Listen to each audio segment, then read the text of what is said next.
In this film, we're going to explain how your body processes the food you eat in order to provide all your body cells with the energy they need. And also what happens when you have diabetes and this system doesn't work properly.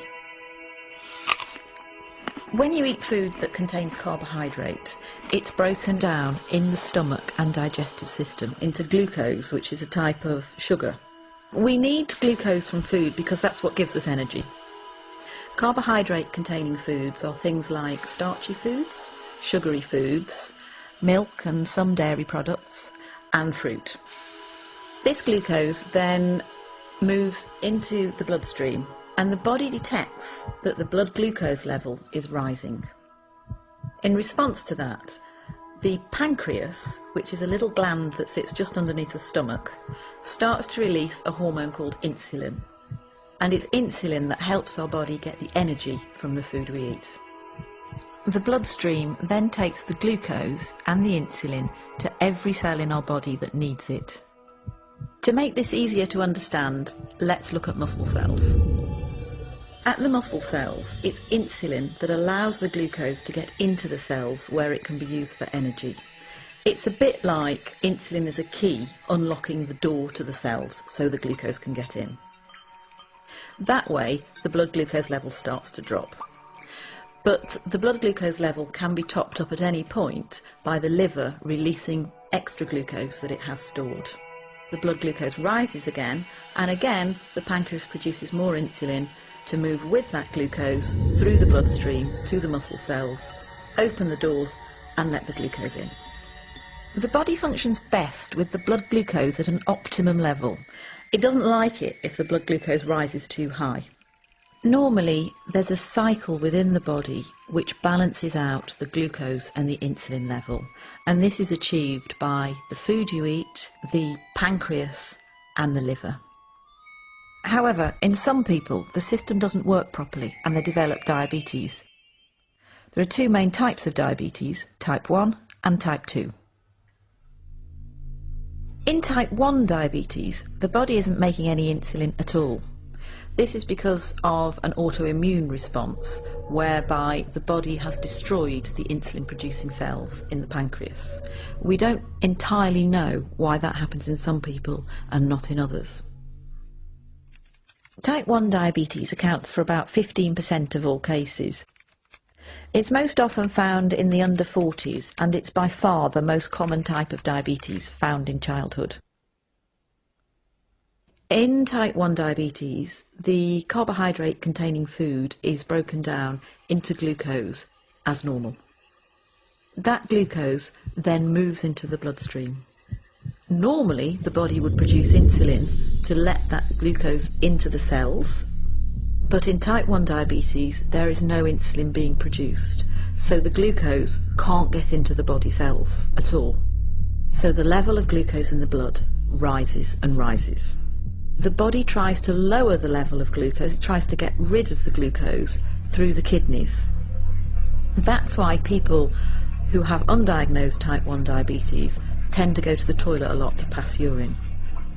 As the kidneys filter the glucose out of the blood, they also take a lot of water with it, so the person with diabetes will get very thirsty.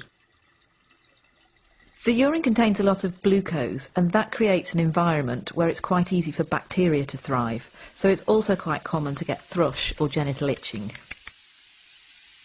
In the same way, the blood contains a high level of glucose as well, so more bacteria than usual will tend to breed in flesh wounds, and they might be slow to heal. Glucose can also build up in the lens at the front of the eye, causing the liquid in the lens to become cloudy. That can mean that some people with undiagnosed type 1 diabetes can have blurred vision. Because the glucose can't get into the cells to be used for energy, somebody who's got undiagnosed type 1 diabetes is going to start feeling very tired, lethargic and unable to sort of go about their normal daily routine. But the body still needs an energy source in order to work properly. So what it does is it starts to break down its fat stores, and that can lead to weight loss. So the main symptoms of type 1 diabetes are going to the toilet a lot, thirst, thrush or genital itching, slow healing of wounds, blurred vision, tiredness and weight loss. These symptoms generally happen quite quickly, often over a few weeks, and can be reversed once the diabetes is treated with insulin. Type 2 diabetes accounts for about 85% of all cases in the population. It's most common in the over 40 age group in the white population and in the over 25 age group in the black or South Asian population. Type 2 diabetes is a little more complex because of slightly more processes at work. Either the body isn't producing quite enough insulin, or the insulin it is producing isn't working properly. That can be due to being overweight, because a build-up of fat can stop insulin doing its job properly, but it can also happen in people of a healthy weight. So in type 2 diabetes, the carbohydrate-containing food is broken down into glucose in the stomach and digestive system as normal. That glucose then moves into the bloodstream. The pancreas starts to produce insulin, which moves with the glucose through the bloodstream to all the body cells which need glucose for energy. However, the glucose can't always get into the cells because the locks to the cell doors have become furred up with fat deposits. That means that the insulin can't open the cell doors properly. So the level of glucose in the blood continues to rise. In response to this, the pancreas produces even more insulin.